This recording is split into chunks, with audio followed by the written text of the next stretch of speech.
এগিয়ে এইগুলো বাড়ির দিকে নিয়ে যাই। দড়ি টড়ি আনিনি, তাই এই পাট গাছের এই ছাল নেই,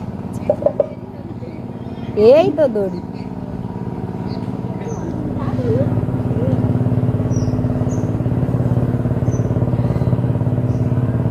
কিছুদিন আগে এইসব কাঠগুলো আমাদের আর কি মা সব এগুলো কেটে রেখেছিল, সে নারকেলের বেকো।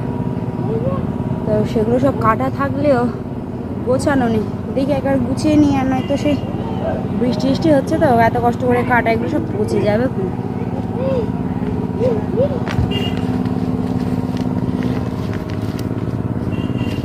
এইদিকে আছে, এখনো ওইদিকে রয়েছে।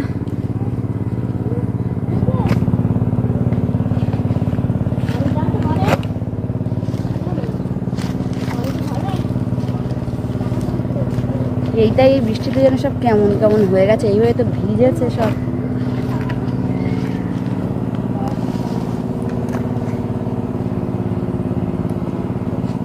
এইভাবেই নিয়ে চলে যাব।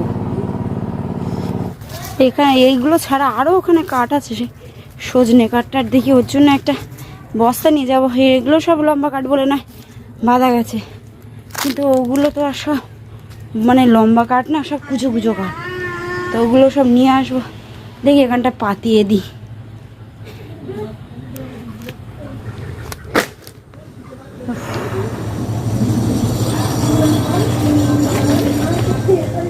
এইসব এখানে পাতানো থাক।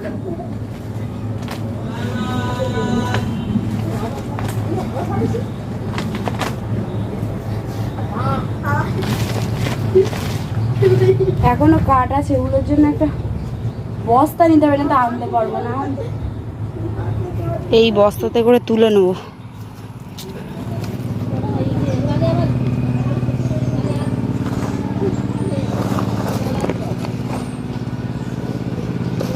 এগুলো সেই সজনে কাঠ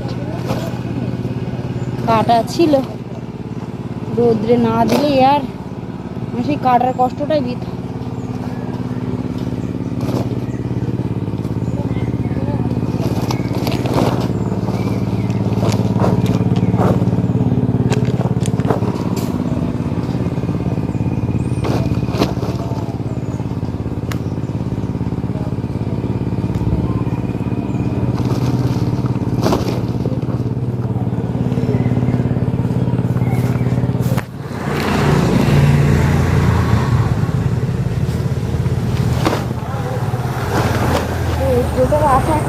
পাতিয়ে দিই।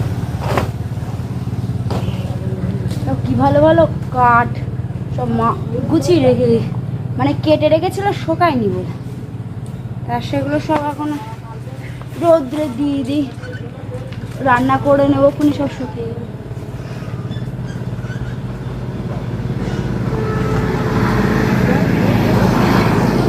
এখনো এক বস্তা হবে।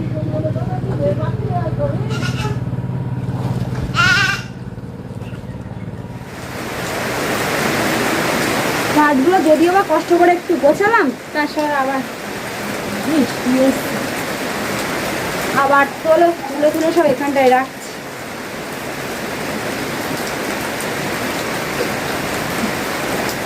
এই জায়গায় সব রেখে দিয়েছি বস্তা চাপা দিয়ে। আর এই দেখো বৃষ্টি হচ্ছে, আবার জোরে বৃষ্টি হচ্ছে। তো এদিকে আমি রেডি হয়ে গেছি। তো বড়দি হচ্ছে কালকে ফোন করেছিল, বললো যে জামাইবাবু ইলিশ মাছ নিয়ে এসছে, বলছে যে তুই তাহলে আমাদের বাড়িতে চলে আয়। যাই বাবার কাছ থেকে পাঠিয়ে দিচ্ছিলো, কিন্তু আমি তো অত ভালো করে রান্না করতে পারবো না। দিদি বললো আমি রান্না করে দেবো, ওখানে তুই চলে আয়। তাই আমি এখন যাচ্ছি বড়দিদের বাড়িতে। ঠিক আমি আবার এলাম হচ্ছে একটু মাঠে, দিদি বললো যে একটু ডাঁটা শাক নিয়ে যেতে। ও সেই মা লাস্ট এই দাদুদের ক্ষেত্রে দেখো এই ডাঁটা শাক, এই লাল শাক পাঠিয়েছিল, বেশ খেতে ভালোই লেগেছিল। ওই জন্য দিদি বললো দেখতো দাদুদের ওখান থেকে যে হচ্ছে আর 1-2 তাড়ি দেয় কিনা। তো 1 তাড়ি নেব, দেখি। দাদু এদিকে এই দিকটা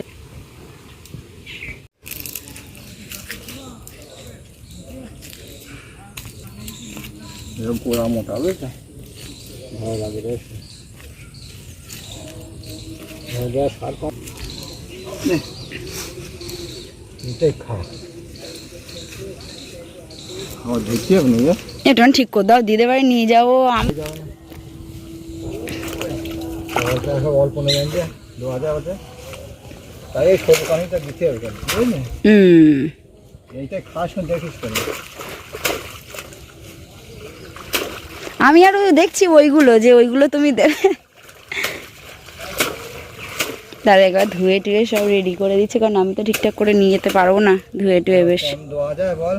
হ্যাঁ সে তো অবশ্যই, মানে আত্মীয়ের বাড়ির বলে কথা। ওই টাকি নিয়ে যাবো, টাকি ওখান থেকে নিয়ে নেবো সন্ধ্যাবেলা।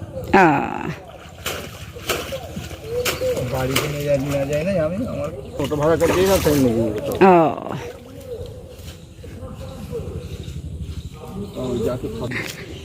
সব ভালো। ও আবার ওই ফোন করলো, বলছে যে পেয়েছিস, যে হ্যাঁ এই পেলাম।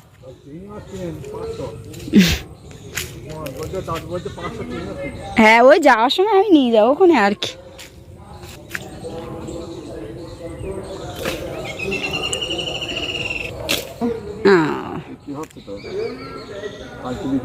দেওয়া হলাম ও ধান দিতে হবে না। বাবা কোন দিক গেল ওখানে কাটতে কাটতে? বাবা কাজে গিয়েছে।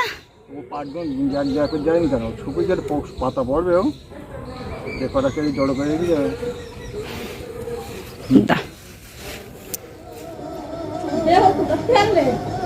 ওই হচ্ছে মনোজ দাউদের ওখান থেকে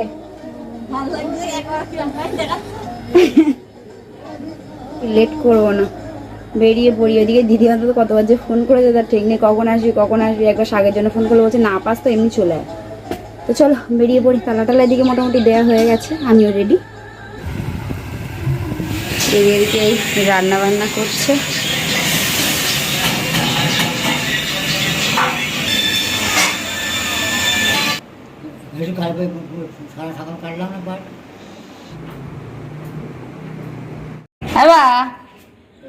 হাই,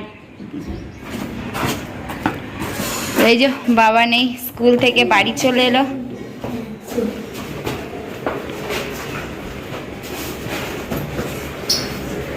ও কি দে দো। তো আজকে রান্না বান্না দেখো, এই ইলিশ মাছের মাথা দিয়ে একটা চচ্চড়ি, লাল শাক টাক দিয়ে। এদিকে আছে ইলিশ মাছের তেল, যে ইলিশ মাছের ঝাল করা হয়েছে, আর দিদির হাতের স্পেশাল ইলিশ ভাপা। আহা, এটা কখন টেস্ট করব। তো এদিকে দিদি এই ভাতটা সব বেড়ে নিয়েছে, আর আমরাও এবারে একা একা খেতে বসবো। বাবানও খেতে বসে গেছে, ও স্কুল থেকে বাড়ি এসে এই বাড়ি এলো কিছুক্ষণ পরে, তারপরে এখন সব আমরা খেতে টেতে বসছি।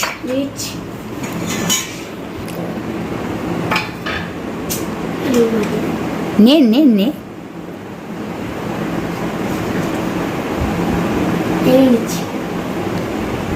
এদিকে খেতে বসে বললাম মাছের তেল দিয়ে, তো আগে খাবোই, তারপরে একে একে দিদির সব রান্নাগুলো খেয়ে দেখবো কেমন হয়েছে। তোমাদের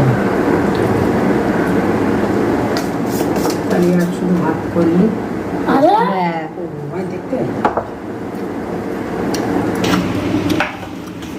হ্যাঁ ইলিশ ভাপা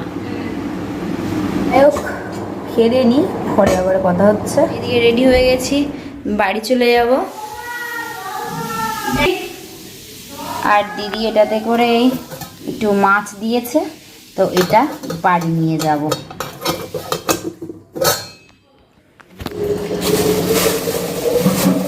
প্যাকেট করতে আমি কিছু নিয়ে আসিনি, ওর কাছ থেকে আবার এই প্যাকেটটা নিলাম। যাই হোক, দিদি এই সবজি দিল, আর রাত্রেবেলার দিকে দেখি হচ্ছে একটু ভাত করে নেব, তাহলে আর সবজি টবজি কিছু রান্না করতে হবে না। আসছে শোনা। আর বাবান এদিকে রেডি হচ্ছে, ও পড়তে যাবে।